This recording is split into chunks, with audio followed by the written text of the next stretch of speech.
We'll be digressing from clinical medicine for a moment and focusing on an equally important section in medicine by basing our talk on histopathology in practice. To enlighten you all on this topic, we have invited Dr. Niyomi Jayathilaka, consultant histopathologist at BH Mahiyanganaya. I would like to invite Dr. Rohita Amaritharana, consultant physician and president of the Clinical Society, to introduce our speaker for today. The stage is yours, sir.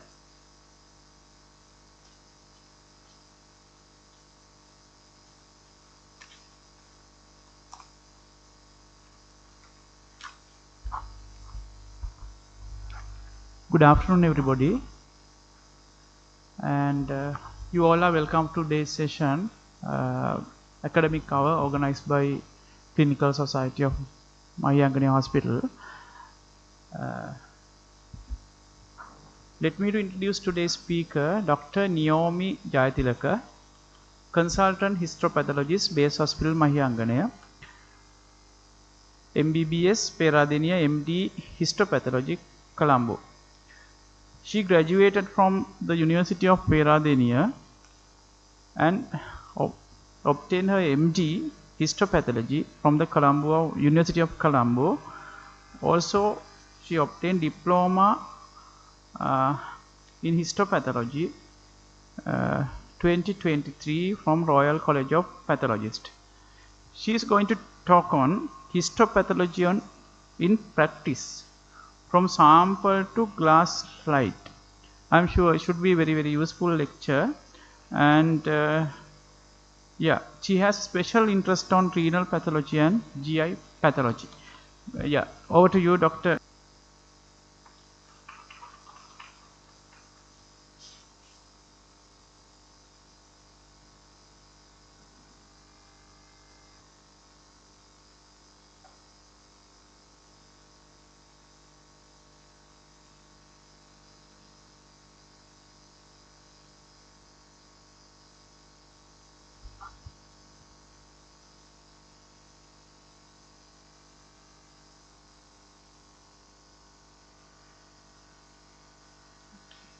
So good afternoon, everyone. So my talk will be based on histopathology in practice, how a specimen goes its journey up to a glass slide to be reported by a histopathologist. So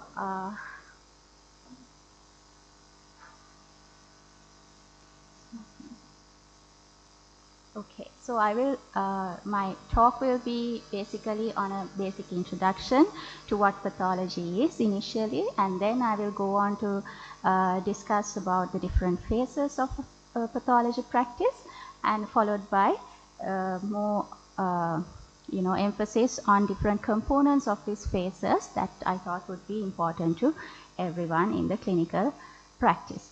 So what is pathology? It is actually, when we think of pathology, we tend to think of histopathology and cytopathology commonly, but it is only two subdisciplines of a vast area of other subdisciplines that comes under the broad term of pathology and laboratory medicine.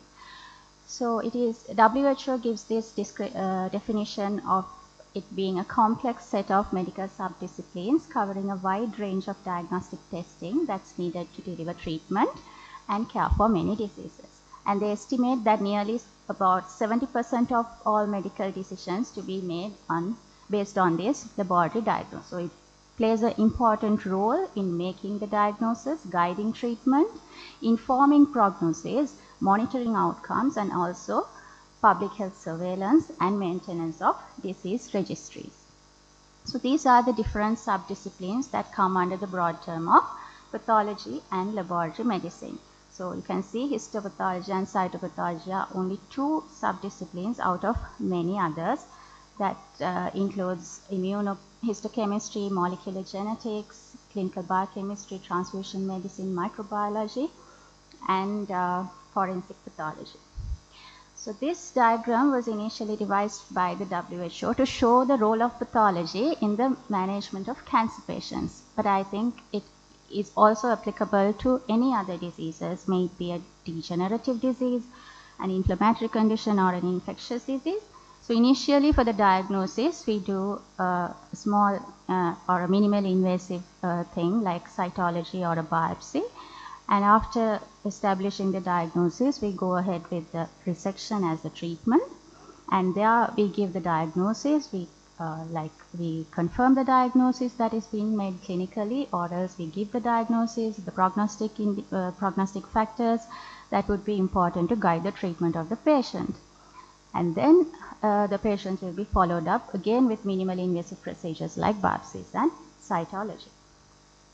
So pathology services consist of three main phases, namely pre-analytical, analytical, and post-analytical.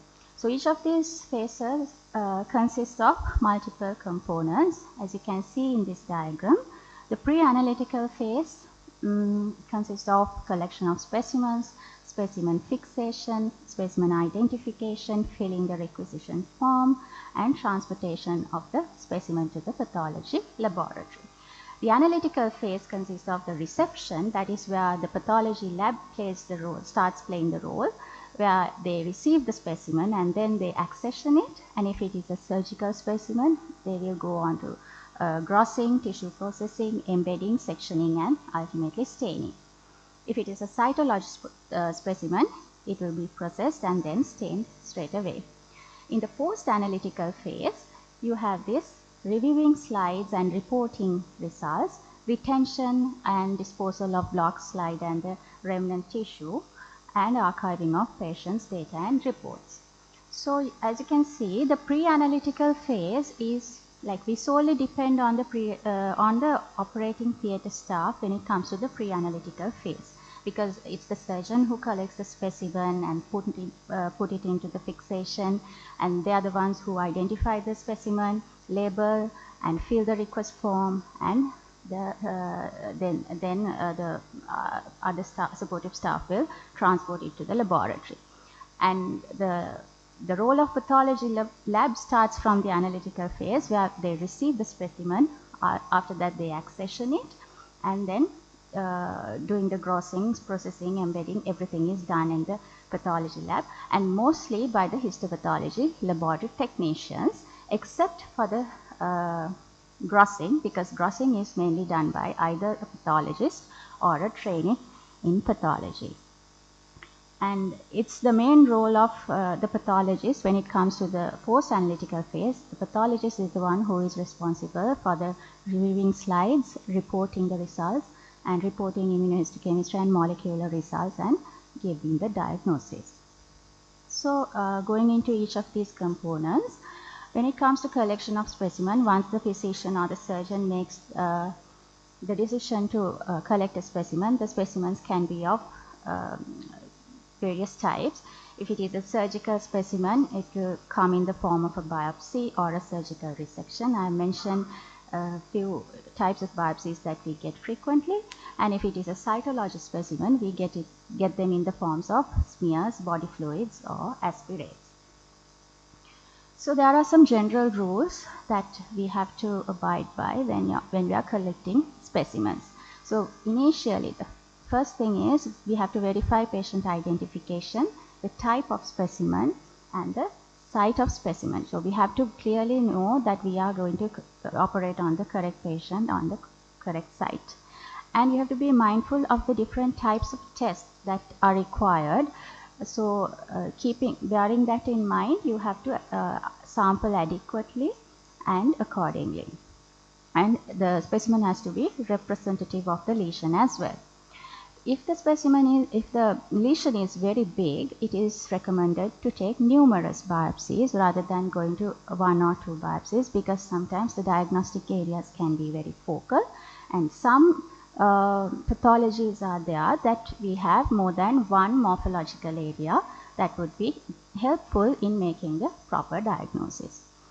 And if the lesion is very ulcerated and having a central necrotic area, those areas are best avoided, because that will not give any diagnostic material, and periphery and active edges are considered much more valuable in making the diagnosis and having diagnostic material.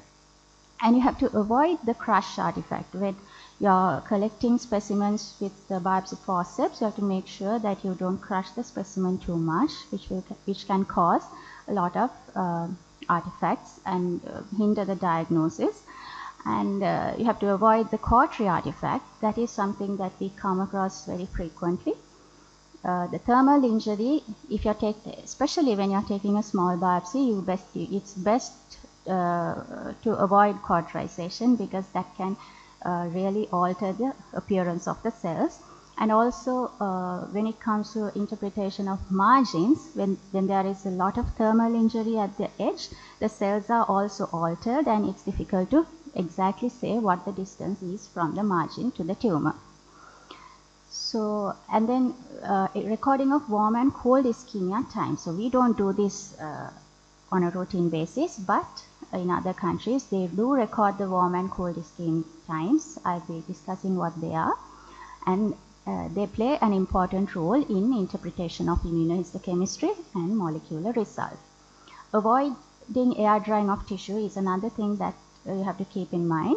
You should never let the specimens dry in the air, and you have to put it in the fixative immediately after retrieving the specimen. So what is cold ischemia time? It's the time duration from the excision of the specimen to immersion of the tissue in fixative. So this should be as minimal as possible, and ideally should be less than 1 hour. And if it gets like if the cold ischemia time exceeds 1 hour, then of course it will have negative effects on immunohistochemistry and molecular testing. Warm ischemia time is the time duration from the surgical interruption of blood supply to the surgical excision of the specimen. So this also plays an important role in molecular testing, which is considered when interpreting results, especially when it comes to HER2 in the breast immunohistochemistry. So specimen orientation is something that we cannot forget when it comes to the collection of specimens. So orientation sutures have to be placed on the specimen and clearly identified on the request form. You can include a diagram with the labeled diagram with the orientating sutures mentioned with the site, and that would be very useful. And also different materials of different length and the different numbers of sutures can be placed to mark the surgical margins. At least 2 sutures placed at right angles are necessary to identify the rest of the margins. So what we usually get is short superior, long lateral and double deep. That's how we usually get. So these are few diagrams that I've included. This is a lumpectomy specimen. You can see that it has been marked with a short superior and a long lateral. And since you have the skin ellipse overlying, we know what the deep surface is. So if you don't have the skin overlying, it's better to go with a 3 orientation markers. So here you can see this wire-guided localization has been oriented with a short superior, long lateral and a medium medial. So then there are other ways of orientation also. So different anatomical areas can be submitted as separate specimens, especially when it comes to block dissections of the neck. You can take different lymph nodes from different areas and put them into different containers. Also you can take the specimen en bloc with orienting sutures marked roughly on the surface. Like level 1, this is the area. You can put a double stitch and mention that it's level 1, and level 2, how you're suturing it, you have to mention it on the request form. Or else you can suture the specimen to a surgical drape and use the surgical drape to mention what the margins are. When it comes to small specimens, they have to be placed on a small piece of filter paper before submerging them in the fixative. So that helps maintaining the orientation, especially when it comes to skin biopsies and mucosal biopsies. So once you retrieve the biopsy and put it onto a filter paper, we know that the resection margin is the one that touches the filter paper and the opposite is the mucosal surface. So this will be maintained until up to the stage of embedding. That helps orientation of the piece of tissue to the cassette, and ultimately to get a good cross section to see all the layers of the mucosa. And when submerging the fixative, once placed on the filter paper, they advise us to turn the filter paper downward, the specimen facing downwards, and then submerge, so that it makes sure that the small specimen won't get lost or displaced. So this is how you usually do it. So you have the filter paper and the mucosal biopsy. You have the surface mucosa here. Wherever you resect will be touching the filter paper. This has to be turned downwards before submerging in the fixative. So this is how we will get the specimens at the laboratory. And there are special orientation methods that has to be followed for special types of specimens, and these are endoscopic mucosal resections, endoscopic submucosal dissections, and transanal endoscopic microsurgery of the GI tract, and wide local excisions of the skin, block dissections of the neck, eyeball specimens, Horn and L-Edge biopsies of the cervix. So as you can see, this is how an EMR, TM or ESDs have to be pinned onto a hard surface, preferably a styrofoam board, cardboard, or a cork board. So they have to be pinned all around, indicating 12 o'clock position as the proximal end as the 12 o'clock position, and the distal or anal end as the 6 o'clock position. So the lesion is here, the surrounding mucosa, and you have to make sure when you're pinning it to the board that you go through the full thickness of the specimen, otherwise it will cause tearing and distortion of the specimen. So this is how an ideal specimen is being pinned. So this is a excision biopsy from a skin. This is a diagrammatic demonstration showing that you have to place the suture at 12 o'clock position. So according to that, we can orient the distal margin and lateral margins. And this is how block dissections can be oriented. There are different ways, as I have mentioned earlier, that we can either take it en bloc and mark the vague areas as level 1, 2, and 3, or else you can take them separately and pin them to a board like this, indicating what is the area, the level of the lymph nodes. And then another way is to, after going into the area, you can one by one the levels, and then you can mark the superior margin of each of those levels, so we know that it is from that point onwards that we have to go down to follow the drainage of the lymph nodes. So wedge biopsies, cone biopsies, and L-Edge biopsies, that transformation that we do when we are in zone, also have to be marked with a 12 o'clock. And then of course, once we receive this, we orient it according to the 12 o'clock, and then we know other clock positions when we know the 12 o'clock position, and we'll be sampling all the total sample will be embedded according to the clock positions, and so the report will be given according to that. If there's any dysplasia or malignancy reaching any margin, then we'll be indicating the clock position. If not, we are unable to do that. So then comes the specimen fixation. So what is fixation? It's the process that preserves specimens in a state as close to the living state as possible, and it protects the specimens against autolysis and bacterial action. So all specimens except the ones that require special procedures like frozen section or immunofluorescence are placed in a fixative following surgical removal. So the widely used fixative in our laboratories is a 10% neutral buffered formalin. We get the commercially available formalin of 37 to 40% by weight, and then we dilute it with 1 part of formalin with 9 parts of distilled water, and that makes the 10% formalin, which is very acidic and affect the staining ultimately. So we have to make it neutral by adding sodium phosphates. So that is how 10% neutral buffered formalin is made.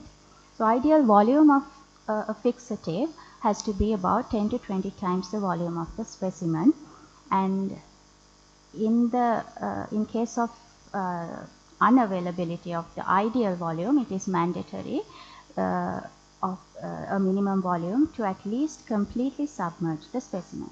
So some samples that have a big fat content, or some samples that contain a lot of air within, like specimens from the lung, pneumonectomies, they can be either wrapped in gauze before putting into formalin, or else once you put it into formalin, you can put a generous amount of gauze over the tissue to make sure that it stays submerged in the fixative. So this is how it looks. So these two specimens, as you can see, these are co-biopsies in formalin and some tissue fragments.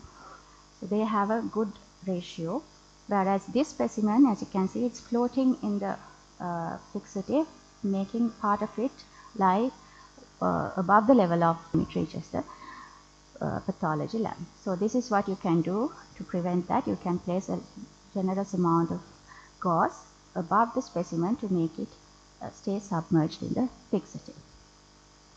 So when it comes to fixation, usually the fixatives are said to penetrate tissue at a rate of about 1 to, but that doesn't mean that the tissue fixes that fast. So the underlying chemical reaction that really fixes the tissue, that is the cross-link formation, takes more time. So ideal fixation time is therefore 6 to 48 hours. So both underfixation and overfixation have negative effects on histology, immunohistochemistry, and molecular studies. So what we do to augment fixation, once we receive specimens to the laboratory, we do slice the specimens, especially the mastectomies, soft tissue samples, solid organs. And usually this slicing is done at the laboratory.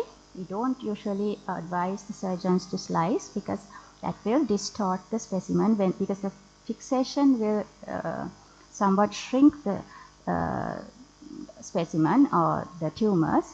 So it's not advised them to do it, because the time taken for the specimens to reach the pathology laboratory will alter the macroscopy, even the gross appearance of the tumor.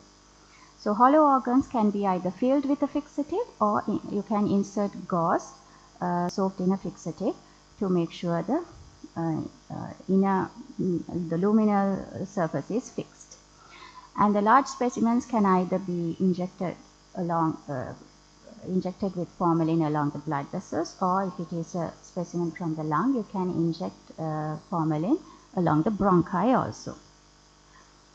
So are there other fixatives other than formalin? Yes, there are many, but the reason why that we don't use these in a routine basis are most of these contain mercury, that is toxic.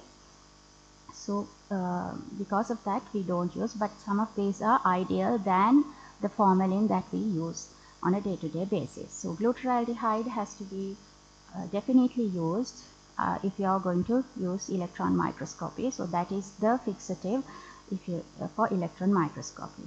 And there are this glyoxal, mercury chloride, osmium tetroxide, and zinc solutions, and bovine solution.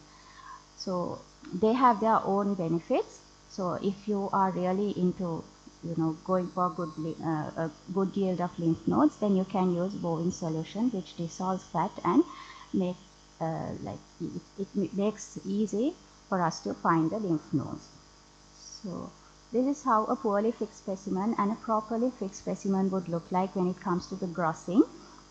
So poorly fixed specimens will look red and very fragile and difficult to cut, but properly fixed ones will be somewhat hard and it will look very pale grayish like appearance, and also it will be hard and easy to handle.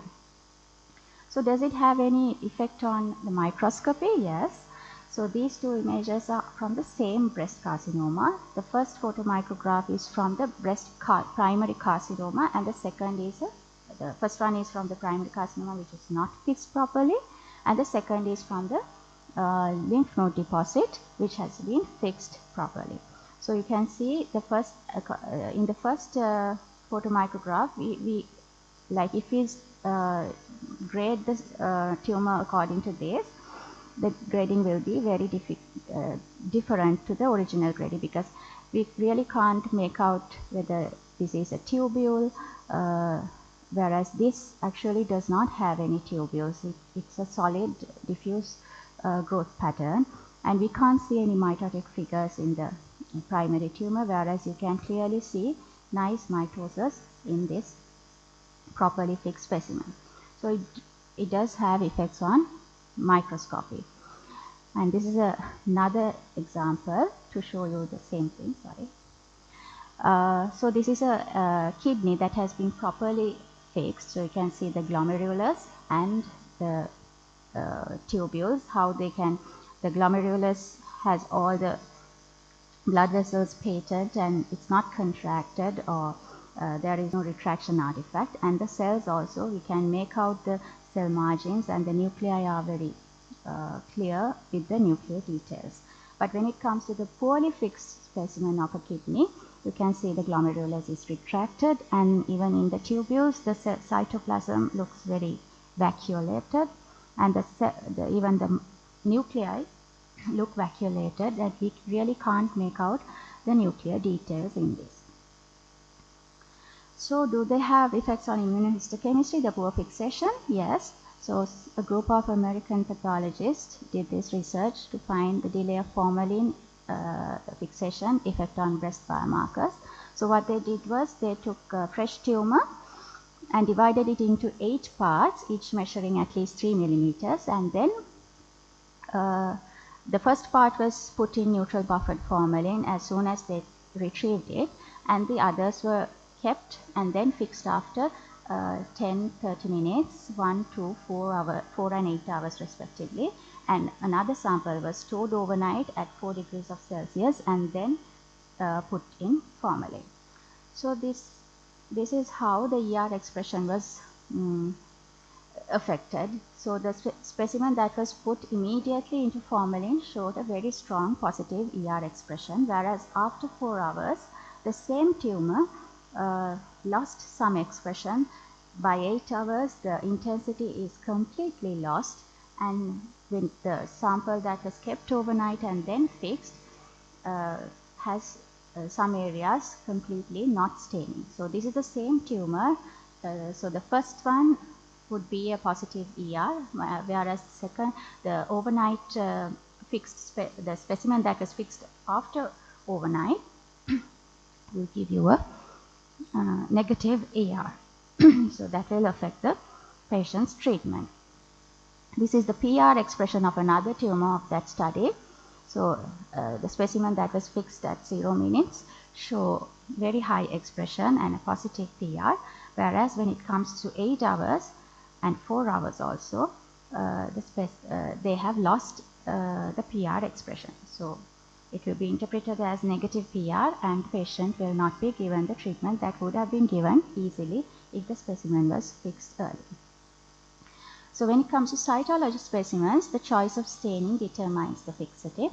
So basically, if you are doing a H&E staining on the cytology, we'll do an alcohol fixation, 95% alcohol fixation, or else if we are going to do a GM staining, we will basically air dry the specimen. So likewise, according to the method of staining, the fixation will alter in cytology specimens.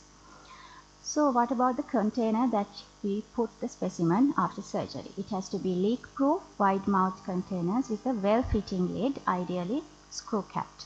So the container has to be large enough to hold the specimen and an adequate volume of fixative. So there has to be enough space for the fixative to move freely around the specimen without the specimen touching the wall of the container. So screw-cap containers are recommended for small biopsies, and specimens from different anatomical sites taken at the same time has to be sent in separate containers labeled, accompanied by a single request form. So specimen identification. So all specimens must be submitted in appropriate container or slide labeled with proper details. So the label has to contain at least 2 patient-specific identifiers, the patient name and probably the PhD number. Additional identifiers like gender, source of specimen, site of specimen, date and time of specimen procedure can be added. And the label has to be then firmly positioned on the collection container. It should not be attached to the container lid and should not overlap to cover the patient details. So filling in the request form. So the request form has to be completed with all the relevant information needed to make an accurate diagnosis, and the information includes the tests that are required, patient identification data, site of sampling and orientation details, and the relevant history. So the clinical details, the findings, examination findings, and if the patient has previously undergone a biopsy or a cytologic specimen for the same illness, then that report with the reference number would be relevant. And operative findings, the things that you found during the operations, like additions or things that would be important to the pathologist. And the details of adjuvant therapy is very important when samples with tumors come, because then it's going either to be a post-adjuvant therapy residual tumor or a complete response where we might not even find a tumor. So, and relevant investigation results, clinical differential diagnosis. We should know what the clinician thinks of the what the clinician thinks, whether the radiological diagnosis and the clinical differential diagnosis, and the requesting physician's details and contact information. And the transportation to the laboratory has to be done as soon as possible for most of the time, because as soon as we receive large specimens, we'll be doing the measurements, inking and slicing for proper fixation. So if the specimens are collected at a distant healthcare facility and transported to a pathology laboratory for processing and testing, a proper packaging, preferably a 3-part packaging system is recommended. So the 3-part packaging system includes a primary specimen container, a secondary container, which is a resealable bag with 2 pockets, and a rigid outer packaging, a specimen transport box. So the reception and accessioning, this is where the pathology laboratory starts the function. Reception of specimens of the laboratory is done when it is ensured that every specimen received is properly labeled and appropriately fixed. So patient identification details and specimen identification details should be clearly mentioned on the specimen label, and those should match with the specimen request form. And the specimen has to be submerged in adequate volume of 10% neutral buffered formalin in a suitable container. So if these acceptance criteria are not met, would we return the specimen? Well, the WHO suggests that we have to set the rules for rejecting specimen. Each and every pathology laboratory can set rules for rejecting specimens, and they have to be predetermined by the pathology laboratory, and then they have to be provided to all the clinicians and healthcare facilities beforehand. In that case, of course, if they are not complying, we can reject the specimens. But however, the College of Pathologists in Sri Lanka, they suggest us, because the histopathology specimens are considered irretrievable, they recommend remedial actions rather than rejecting. So these are the remedial actions they have suggested. So if the details, patient details, name or identification numbers in histopathology or cytopathology are not matching, and you have to then and there contact the clinician responsible, and matter has to be rectified. And if the fixative is not enough or of unsuitable quality, or is contaminated with blood and inadequate, So you have to take the specimen to the grossing area then and there. We have to add a top up with the recommended fixative and transfer the specimen to a suitable container if the container is not suitable. And if the requisition form is improperly or inadequately completed with lacking details, then of course again we have to contact the clinician responsible, and all the doubts have to be clarified. So specimen sent to the incorrect division of the laboratory. Sometimes the histopathology lab receive fresh tissue for microbiological investigations. In that case, unless the specimen is sent for multiple tests, in addition to those done in the histopathology laboratory, the specimen has to be directed to the correct division. And if the specimen is not found in the container, you have to document it on the request form and inform the responsible clinician through appropriate channels. Ideally, the clinician should witness that the specimen is missing. And a specimen that is transported from a distance, bagged improperly, or with a request form in contact with the primary container, so those things can be given as a feedback to sample dispatch point to follow the recommended guidelines. So in accessioning, what we do is we sort out and allocate a laboratory reference number and register the specimen in a specimen reception record book. The specimens that need immediate attention, like the ones that are needed to be sliced for fixation, should be brought to the attention of the attending pathologist immediately. And the specimens that are marked urgent are prioritized, and when accessioning, it is best recommended to not to accession like specimens back to back. So that means the similar kind of specimen should not be accessioned one after another. So they have to be put in the middle of other specimens, and it is suggested otherwise, if this cannot be avoided, then it is suggested to separate them by size or by be identified by using multiple colors to indicate. Then comes the grossing. So this includes the gross examination and cutting up of the specimen. And before grossing, you have to have a thorough knowledge of the clinical history and a good understanding of the anatomy. And sometimes they said grossing itself will can help make the diagnosis. About 60% of the time, at the grossing itself, we can make the diagnosis, and it helps identify the relevant areas for the diagnosis. So when it comes to a cancer specimen, we know that we have to take the closest margin. So we'll be slicing the specimen further after fixation and finding where the tumor reaches the resection margins, and we'll be sampling the closest point to the tumor, and we'll be sampling that. So so thin sections of 3 to 4 millimeter thickness will be taken and put into these cassettes for further fixation and processing. So processing, this is a stepwise process that is required to take formalin fixed tissue to a state where it is completely infiltrated with a suitable histological wax and can be embedded ready for section cutting on the microtome. So this can either be done manually or by automated tissue processing machines.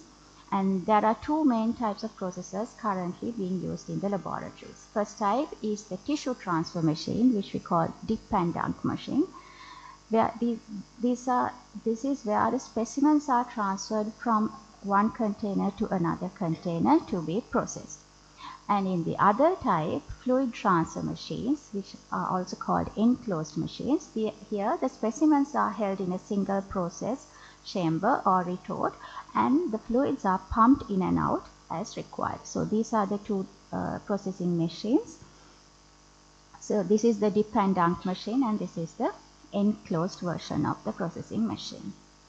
So this is a simple overview of the steps that take place in tissue processing. So now the tissues that are being fixed with formalin come to processing. So then now the tissue is saturated with formalin. So first, now we have to put wax into the tissue to make sure that we can cut a slice out of it. So we have to, now formalin is not mixing with wax, so we have to put something that mixes with wax, and first we have to take all the water molecules out of the tissue. So for that we do this dehydration. We immerse the specimens in a series of ethanol or alcohol solutions in increasing concentration until pure water-free alcohol is reached. So what happens, there are about 5 chambers of alcohol with increasing concentration, and these specimens, the tissue cassettes, will be immersed in them for a certain duration, and during that gradually we take off the water molecules of the tissue. And then now alcohol is also not going to mix with wax. So we have to now replace alcohol with someone that is miscible with something that is miscible with wax, with the histological wax. So then that process is called clearing. So before infiltrating with wax, this ethanol has to be replaced by a solvent that mixes with both ethanol and wax. So xylene is the most popular clearing agent. So then we put these tissue blocks into several chambers of xylene until it gets saturated with xylene and free of alcohol. And then we start the wax infiltration procedure, where this is where we infiltrate the tissue with wax, and paraffin based waxes are the ones that are being used in histopathology. So this is typically it's typically in the liquid form at 60 degrees of Celsius. I'm sorry about this has to be 60 degrees of Celsius temperature, and then at that temperature we do the infiltration, and then it's left to solidify at 20 degrees of Celsius. Then it comes out of the processing machine and ready to be embedded or blocked out. So where we form a block of the processed tissue, and it is carried out in an embedding machine, and tissue is oriented. This is where the orientation of the tissue plays an important role, and the biopsy is being placed on filter paper, and that orientation plays an important role when it comes to embedding the tissue before the blocking. So then this will be placed in a mold filled with molten wax and then kept on a cold plate to solidify. Then the section cutting, the wax block will be mounted to a microtome machine to trim and then cut sections to get onto a glass slide. So then the staining, this is the last step of the preparation of glass slides. So after the cutting process is finished, then again the the slides will be hydrated and rehydrated and stained. So in histopathology, we use hematoxylin and eosin as the routine stains to diagnose, for example, carbohydrates, that is like in storage diseases in the liver. We use PAS, poroidic acid shift stain, to identify carbohydrates. Mucicarmine stain is used to identify epithelial mucins. Alcian blue is used to identify acid mucins, especially useful in diagnosis of Barrett's esophagus or intestinal metaplasia. And Masson's trichrome is useful in connective tissue diseases, as well as when it comes to the liver, the diagnosis of cirrhosis, staging and grading of the cirrhosis will be done on Masson's trichrome. And then the Sudan black for lipids, Congo red, amyloid. So, and there are organisms that we can demonstrate with special stains. Mycobacterium tuberculosis can be demonstrated with a Ziehl-Neelsen stain, and fungi can be demonstrated with a Grocott stain. which I have not mentioned here. And cytopathology, the routine stain is Pap stain, and also we can do a GM stain or a Leishman stain also. So this is the last slide. Mounting and preparation of glass slides is the last step of this process. So after staining slides, they are again dehydrated by putting into an oven and then covered by a mounting media and a thin cover slip to prepare the ultimate slides to be reported by the pathologist. So that brings my presentation to an end. So thank you for listening. Thanks.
Thank you, madam. That was a truly enlightening lecture.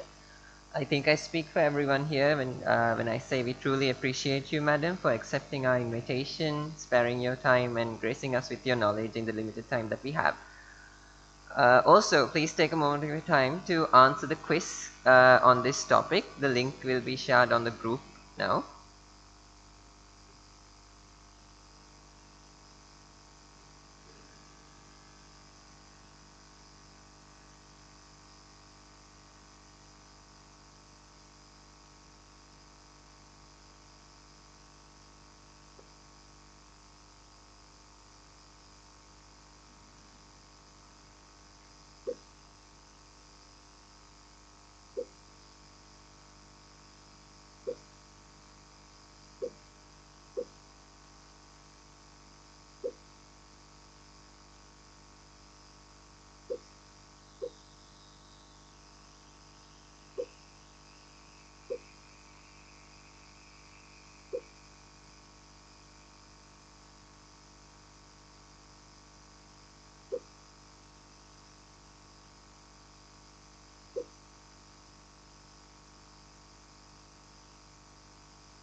So the winner of today's quiz is Dr. Sarasavi.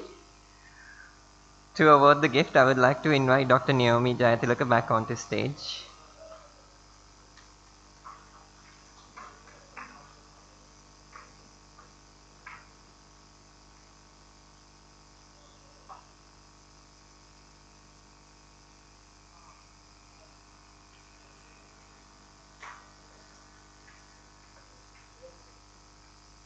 In the meantime, on behalf of the Clinical Society, I would like to invite Dr. Kamalika Gamage to present a token of appreciation to Dr. Niyomi Jayathilaka.